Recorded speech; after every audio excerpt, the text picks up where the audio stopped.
اور میں بڑا معاف کرنے والا بڑا مہربان ہوں۔ جو لوگ کافر ہوئے اور کافر ہی مرے،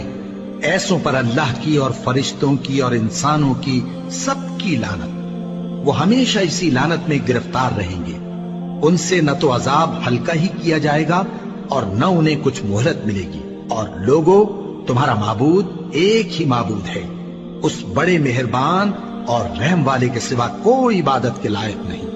بے شک آسمانوں اور زمین کے پیدا کرنے میں اور رات اور دن کے ایک دوسرے کے پیچھے آنے جانے میں اور کشتیوں اور جہازوں میں جو سمندر میں لوگوں کے فائدے کے لیے رواں ہیں، اور میں جس کو اللہ آسمان سے برساتا اور اس سے زمین کو اس کے مردہ ہو جانے کے بعد زندہ یعنی خشک ہو جانے کے بعد سرسبز کر دیتا ہے، اور زمین پر ہر قسم کے جانور پھیلانے میں اور ہواؤں کے چلانے میں اور بادلوں میں جو آسمان اور زمین کے درمیان گھرے رہتے ہیں، عقل مندوں کے لیے اللہ کی قدرت کی نشانیاں ہیں۔